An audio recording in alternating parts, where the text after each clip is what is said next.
मुदखेड भाजपाचे शक्तीप्रमुख गोविंद गोपानपल्ले यांना पक्षात दर्जाहीन वागणूक मिळत असल्यामुळे भाजपाला रामराम. माजी मुख्यमंत्री तथा खासदार अशोकराव चव्हाण हे ओबीसी चळवळ संपवण्याचा प्रयत्न करतात. माझ्या घरी ओबीसीची बैठक झाली त्यावेळी मला अशोक चव्हाण यांचा फोन आला होता. तेव्हापासून ते माझ्या बाबतीत गैरसमज करून घेतला. मी ओबीसीचा कार्यकर्ता असून ओबीसी पाठीच काम करेल. माझ्यावर येणाऱ्या दबावाला मी घाबरत नसून ओबीसीचेच कार्य करण्याकरिता मी भारतीय जनता पक्षाचा व पदाचा राजीनामा देत असल्याची माहिती गोविंद गोपानपल्ले यांनी पत्रकार परिषदेत दिली आहे. तालुका मुदखेड, जिल्हा नांदेडहून प्रतिनिधी अतिक अहमद. आपण भाजपमध्ये मागील काही वर्षापासून सक्रिय असताना भाजप सोडण्याचे कारण काय आहे? ठीक आहे, भाजप सोडण्याचे कारण एवढेच, मी भाजपाचा सक्रिय कार्यकर्ता होतो. ज्यावेळेस चव्हाण साहेब आमच्या पक्षात आले त्याच्या अगोदर आम्ही या चव्हाण साहेबाच्याच विरोधामध्ये आंदोलन करून दुनियाची केसेस घेतली. या अशोक चव्हाण साहेबाला काँग्रेसमध्ये असताना आम्ही सळो की पळो करून सोडलं आंदोलनाच्या माध्यमातून. तर मी एवढा सक्रिय हाडाचा कार्यकर्ता असताना सुद्धा मला दर्जाहीन वागणूक मिळत आहे. मी ओबीसीचं काम करत असल्यामुळे मला चव्हाण साहेबाकडून तू ओबीसी संघटनेचं काम का करतोस म्हणून दमदाटी केल्या जाते. आणि त्यातल्या त्यात मुदखेडचे काही त्यांची चमकोगिरी करणारे जे कार्यकर्ते आहेत त्यांनी त्या चव्हाण साहेबाच्या कानात सांगितलेलं आहे की साहेब हा चिखलीकरचा कार्यकर्ता आहे, चिखली हा ओबीसीचं काम करतो, हा आपल्या विरोधात काम करतो. माजी मुख्यमंत्री, महाराष्ट्र राज्याचे मुख्यमंत्री पद भोगणाऱ्या व्यक्तीला हे दुसऱ्याचं ऐकून पक्ष संघटनेमध्ये नासधूस करणं म्हणजे पक्ष संघटनेचा सत्यानाश करणं हे शोभत नाही. तर अशा माणसाच्या नेतृत्वाखाली काम करणं मला पटत नाही, म्हणून मी भारतीय जनता पार्टी सोडण्याचा निर्णय घेतलेला आहे. सध्या मुदखेड शहराची नगरपालिका निवडणूक येऊन थांबलेली आहे, तर आपण नवीन दिशा असते का? आपली पुढील दिशा काय असणार? सध्याला मुदखेड नगर परिषदेच्या निवडणुका जाहीर झालेल्या आहेत आणि आज 10 तारखेपासून फॉर्म भरण्याला सुरुवात पण झालेली आहे. तर माझं मत असं आहे की मुदखेडमध्ये मी भारतीय जनता पार्टी सोडून अपक्ष निवडणूक लढवणार, 100% लढवणार आणि जिंकणार हा माझा अट्टहास आहे आणि हा माझा निर्णय आहे.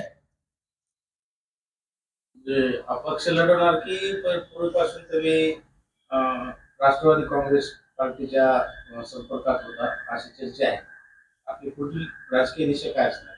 मी राष्ट्रवादीच्या पार्टीच्या तुमचा विचार आहे तसा, पण फक्त तसं काहीच नाही. भारतीय जनता पार्टीचे माजी खासदार प्रताप पाटील चिखलीकर हे भारतीय जनता पार्टीच्या तिकिटावर निवडून आले होते. मी भाजपचा कार्यकर्ता या नात्याने त्यांच्या जवळ गेल्यामुळे, त्यांच्याकडून मला चांगली वागणूक मिळाल्यामुळे मी त्यांचा समर्थक झालो. मी आज भारतीय जनता पार्टीच्या कमळाचा होतो, परंतु मला या इथं भारतीय जनता पार्टीचं नेतृत्व करणाऱ्या माणसाचं नेतृत्व मला पटलं नाही. त्यांनी जी दर्जाहीन वागणूक दिली त्यामुळे मी भारतीय जनता पार्टीचा कार्यकर्ता राहत नाही. आणि राहिला प्रश्न राष्ट्रवादी जाण्याचा, मी राष्ट्रवादीत जाईल किंवा भाजपमध्ये काँग्रेसमध्ये जाईल किंवा इतर कोण्या पक्षात जाईल हे मी माझ्या वार्डातल्या जनतेला, मतदाराला विचारूनच निर्णय घेईल. आपल्याला असं वाटते का भाजपमध्ये लोकशाहीप्रमाणे त्या ठिकाणी वागून जात नाही आणि लोकशाहीच्या विरोधात हुकुमशाही त्या ठिकाणी प्रस्थापित झाली, अशा कारणास्तव आपली काही मानसिकता आहे ना? भारतीय जनता पार्टी हुकुमशाहीचा पक्ष नाही, परंतु या नांदेड जिल्ह्याचं नेतृत्व करणारा जो कोणी आज आलेला आहे काँग्रेस सोडून, या काँग्रेस पक्षाने त्यांना काय दिलं नाही त्या पक्षाला त्यांनी म्हणजे विश्वासघात करून भाजपामध्ये आलेत. भाजपामध्ये येऊन त्यांनी अशोक चव्हाण लिमिटेड अशी भाजपा चालवायचा प्रयत्न करत आहेत. म्हणून मी एकटा नाही, येणाऱ्या भविष्य काळामध्ये पूर्ण भाजपा नांदेड जिल्ह्याची रिकामी झाल्याशिवाय राहणार नाही. यांच्या हुकुमशाहीला कोणी सहन करणार नाही. माझ्यासारखा स्वाभिमानी कार्यकर्ता मी आज प्रथम तयार झालो. माझं बघून असे स्वाभिमानी कार्यकर्ते 100 तयार होतील आणि या भाजपाला पूर्णपणे रिकामं करतील. या चव्हाण साहेबाच्या हुकुमशाहीला कोणी बळी पडणार नाही. आपल्याला जे अशोकराव चव्हाण साहेब नांदेडमध्ये एका कार्यक्रमामध्ये सांगितले आपलं तिकीट फिक्स आहे, त्या संदर्भात नाही, फिक्स तर कोणाचंच नाही, माझंच सोडा हो. मुदखेड शहरामध्ये 20 नगरसेवक आणि 1 नगराध्यक्ष आहे. असं कोणताच एक माणूस नाही की माझं तिकीट पक्का आहे. जो चव्हाण साहेबाची चमकोगिरी करतो त्याला सुद्धा माहित नाही आपलं तिकीट पक्का आहे का नाही. पक्षाचा निर्णय आहे तो मान्य आहे, पण पक्षानं त्या तिकीट मागणी करणाऱ्या व्यक्तीला हीन दर्जाची वागणूक दिल्यानंतर तो माणूस काय समजेल की बाबा आपलं त्यांच्या नजरेमध्ये नाव नाही आणि आपल्याला ते तिकीट मिळणार नाही. त्यातल्या त्यात परवा त्याच्या मुलाखती होत असताना, इच्छुक उमेदवाराच्या मुलाखती होत असताना आमचे माजी जिल्हा सरचिटणीस प्रवीणजी गायकवाड हे मुलाखतीला उभं टाकले, त्यांच्या पुढे गेले असताना त्यांनी त्यांना सांगितलं की बाबा माझा तुमच्यावर विश्वास नाही का, तुम्ही मुंबईपर्यंत का गेले. आम्ही काही दुसऱ्या विरोधी पक्षाच्या काँग्रेसच्या प्रदेशाध्यक्षाला भेटायला गेलो नाही, ना कोण्या वंचितच्या प्रदेशाचे. आम्ही आमच्या भारतीय जनता पार्टीच्या प्रदेशाध्यक्षाला भेटायला गेलेलं सुद्धा यांना खटकलं. तर या खटकल्यामुळे त्यांनी काय सांगितले, ठीक आहे बोले, प्रताप पाटील चिखलीकर यांच्या कोणत्याही कार्यकर्त्याला एकही तिकीट मिळणार नाही. त्यातल्या त्यात मी प्रताप पाटलाचा कार्यकर्ता नसताना सुद्धा माझ्या कपाळावर प्रताप पाटलाचा ठसा उमटला असं मला वाटते, म्हणून मला वाटलं की बा मला तिकीट मिळणार नाही. आपण थेट खासदार अशोक चव्हाण यांच्यावर असा आरोप केलेला आहे की या ठिकाणी आपण ओबीसी नेते आहोत आणि ओबीसीची आपल्या घरी एक बैठक घेण्यात आली होती. त्याला अशोक चव्हाण यांनी तुम्हाला फोन करून देखील सांगितलं होतं की अशा बैठका झाल्या नाही पाहिजे आणि याचबरोबर यापुढे अशोक चव्हाण यांच्या पाठीमागे ओबीसी समाज असेल का? जो आमच्या ओबीसी समाजाच्या संघटनेपासून आम्हाला रोख लावतो त्या नेत्याच्या पाठीशी ओबीसी समाज कधीही राहणार नाही, अद्यापही राहणार नाही. चव्हाण साहेबांनी समजून घ्यावं, येणाऱ्या जिल्हा परिषद, पंचायत समिती, नगरपालिका, महापालिका या सर्व निवडणुकीमध्ये ओबीसी एक वोटवून एक मताने ओबीसीचा विरोध करणाऱ्या नेत्याच्या विरोधात मतदान करतील याची मला ठाम शाश्वती आहे. आपल्यावर काय भाजपामध्ये केसेस झाले होते, किती केसेस झाले, अजून कशा संदर्भात झाले? मी भारतीय जनता पार्टीचा कार्यकर्ता होतो त्यावेळेस मुदखेड शहरामध्ये याच चव्हाण साहेबाच्या काँग्रेसची सत्ता होती. त्यावेळेस मी एक जन आंदोलन उभारलं होतं की बाबा या मुदखेड शहरामध्ये जे उघड्यावर मांस विक्री होते चिकन मार्केटची, त्याची घाण रात्री किंवा सकाळी उचलावी असं मी त्यांना निवेदन दिलेलं होतं. अन्यथा याच घाणीचं वास तुम्हाला एक दिवस तरी घ्यावा लागणार म्हणून मी त्यांना निवेदन देऊन जाहीर आवाहन केलं होतं. तरी पण ते मार्केटमधून रात्री दिवसा 12 वाजता उचलून नेत असताना तो टेम्पो मला दिसला. मी तो टेम्पो त्या नगरपालिका परिसरामध्ये नेऊन उघडला. त्यानंतर त्या नगरपालिकेच्या प्रशासनाच्या लोकांना मी आवाहन केलं की बा आम्ही रोज तुमच्या याच्या दुर्गंधीचा रोज स्वाद घेत आहोत, तुम्ही एक दिवस स्वाद घ्या. तर असं असताना माझ्यावर त्या दिवशी मी आंदोलन केलं 30 तारखेला आणि माझ्यावर नाही आंदोलन केलं मी 28 तारखेला. सर्व पक्षाचे यांचे अध्यक्ष, सीओ, आणखीन वरिष्ठ असतील कोणी, हे सगळे मिळून विचारविनिमय करून माझ्यावर 30 तारखेला केस केली. मी 28 तारखेला कचरा टाकला, 30 तारखेला केस केली. ही सूडभावनेची केस आहे. ही भारतीय जनता पार्टीच्या एका कार्यकर्त्याचं मनोबल खचवण्यासाठी ही केस केलेली आहे. त्यातल्या त्यात दुसरी एक केस केली माझ्यावर की बाबा मी आमच्या प्रभागामध्ये, न्याळी या प्रभागामध्ये रोडचे काम होत होते, त्या कामाचं मी तक्रार केली की बा काम खराब होत आहे. तर तेव्हा माझ्यावर 5 लाख रुपये मागणी केली म्हणून खंडणीची सुद्धा केस केलेली आहे. म्हणजे यांच्या भ्रष्टाचाराच्या विरोधात एखाद्या कार्यकर्त्यानं जर आवाज उठवला तर त्याच्यावर खोटे गुन्हे दाखल करतात.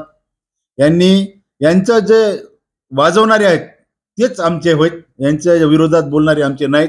अशा पद्धतीनं सूडभावनेचं, हुकुमशाहीचं सध्याला मुदखेड शहरात राजकारण चालू आहे. आगामी निवडणुकीत नगरपालिकेमध्ये जर एखादी भाजपा सोडलं तर दुसरा कोणता पक्ष आपल्याला जर तिकीट देत असेल तर ते स्वीकारणार आहोत का? मी आता सध्या आज घडीला तर मी फक्त भाजपा सोडलेली आहे. मी माझ्या प्रभागात जाणार, मी माझ्या मतदाराला विचारणार की बाबा आपण असं पक्ष सोडलेला आहे, मी काय करू. जर समजा माझ्या प्रभागातल्या जनतेने, मतदारांनी मला सांगितलं की तुम्ही घरला बसा, तर मी घरला बसणार. माझ्या प्रभागातल्या जनतेने सांगितलं अपक्ष लढणार, माझ्या प्रभागातल्या जनतेच्या मतावर मी निवडून येणार आहे. यापूर्वी मुदखेड शहरामध्ये चव्हाण साहेबांना दिलेले तिकीट, ज्या लोकांना तिकीट दिले होते ते लोक सुद्धा पराभूत झाले आहेत. चव्हाण साहेबांना तिकीट दिलं म्हणजे माणूस निवडून येते असा कुठं गव्हर्नमेंट रेझोल्युशन नाही. ते लोकांनी डोसक्यातलं काढून टाकावं. मला या पक्षाचं तिकीट भेटलं म्हणजे मी उमेदवार होतो असं शक्य नाही. उमेदवार करणं, निवडून आणणं, नगरसेवक करणं, नगराध्यक्ष करणं हे जनता मायबापाच्या हातात आहे. आपल्याला मागील जे टर्म होतं आपल्याला बिनविरोध काढण्याचा प्रयत्न झालेला आहे. अशोकराव चव्हाण साहेबांच्या प्रयत्नामुळे बिनविरोध करण्यात आला होता. त्याच नावाची काय प्रयत्न होता? चव्हाण साहेबांकडून मला तिकीट मिळालं होतं हे सत्य आहे, परंतु मी या शहरासाठी, मी माझ्या प्रभागासाठी काहीतरी चांगलं केलं असेल, म्हणून त्या पुढच्या उमेदवारांनी मला सहमती दर्शवली. चव्हाण साहेबाचा यात काय, चव्हाण साहेबांनी जर समजा चव्हाण साहेबाचं म्हणणं असलं तर पूर्ण नगर परिषद बिनविरोध निघाली असती. मी माझ्या एक सहकारी होता, त्या माझ्या सहकार्याला मला त्या पुढील विरोधी पक्षाच्या उमेदवारांनी आम्हाला समर्थन दर्शवलं, विड्रॉल केला आणि म्हणून आम्ही निवडून आलो. आता किती कार्यकर्ते आपल्यासोबत म्हणजे पार्टी सोडत आहे? आज तर मी स्वतः एकटा सोडत आहे. मी आता इथून पुढे 1-2-4 दिवसामध्ये माझ्या प्रभागामध्ये जाईल आणि माझ्या कोणत्या कोणत्या कार्यकर्त्याला माझ्यासोबत यायचं हे विचार विनिमय करेल. त्यानंतर मुदखेड शहरामध्ये पूर्ण फिरणार आणि ज्यांना कोणाला माझा निर्णय मान्य राहील, माझ्यासोबत येणाऱ्या कार्यकर्त्याचा आकडा मी नंतर तुम्हाला सांगेन. ज्याप्रमाणे आपण आज भाजप सोडली आहे, अपक्ष म्हणून आपण निवडणूक लढवणार, फक्त नगराध्यक्ष पदाची निवडणूक लढवणार का तुमचा एक नगरविकास आघाडी टाईपची मागच्या काळामध्ये होती? नाही, मी सध्याला स्वतः एकट्यानं पक्ष सोडलेला आहे. एकट्यानं ही आघाडी होत नाही. मुदखेड शहरामध्ये आघाडी करायची असेल, नाराजगड प्रत्येक वार्डात असणार. मुदखेड शहरामध्ये आघाडी तयार करायची असेल तर तुम्हाला सुरुवातीपासून प्रयत्न करावा लागणार आहे. सर्व मुदखेड शहरातल्या लोकांचा विचार विनिमय करून एक बैठक घेऊन करावी लागणार आहे. मुदखेड शहरात आघाडी सक्सेस होईल असं माझं मत नाही. मी आज घडीला अपक्ष उमेदवार म्हणून 100% प्रभाग क्रमांक 10 मधून निवडणूक लढवणार आणि विजयी होणार. आज माझ्या एका छोट्याशा शॉर्ट फोनवर, शॉर्ट नोटीसवर, छोट्याशा मेसेजवर आपण सगळेजण उपलब्ध झालात, त्याबद्दल सर्वात प्रथम मी आपल्या पत्रकार बांधवाचं आभार मानतो आणि धन्यवाद देतो. आज मी मुदखेड शहराचा एक भाजपाचा कार्यकर्ता म्हणून मी काम करत होतो, पण आज मी असा निर्णय घेतला, या मनस्थितीत आलेला आहे की मी आज भारतीय जनता पार्टीला रामराम ठोकत आहे. मी भारतीय जनता पार्टीचा आज राजीनामा दिलेला आहे. प्रदेशाध्यक्ष, जिल्हा अध्यक्ष, तालुका अध्यक्ष, शहर अध्यक्ष, जेवढे पक्षाचे अध्यक्ष असतात तेवढ्याकडे मी राजीनामा पाठवलेला आहे आणि मी भारतीय जनता पार्टीला रामराम केलेला आहे. दुसरा विषय, भारतीय जनता पार्टी सोडण्याच्या मागचं एक कारण सांगतो छोटंसं तुम्हाला, की मला ओबीसी संघटनेचं काम करण्यापासून रोख लावल्यामुळं मी भारतीय जनता पार्टी सोडत आहे. मला तिकीट देत नाही म्हणून सोडत नाही, मला तिकीट देतात का देत नाहीत मलाही माहित नाही. तर आज या पत्रकार परिषदेला आपण सर्वांनी हजेरी लावली आणि माझं जे काही मत आहे तो मी जनतेपर्यंत तुमच्या माध्यमातून पोहोचवसाल अशी अपेक्षा करतो. आणि आता तुम्ही मला प्रश्न विचारला काही हरकत नाही असं समजून, तर प्रश्नावलीला सुरुवात करा. दिवसभरातील घडामोडींचा आढावा घेण्यासाठी पाहत रहा N24 मराठी न्यूज चॅनल.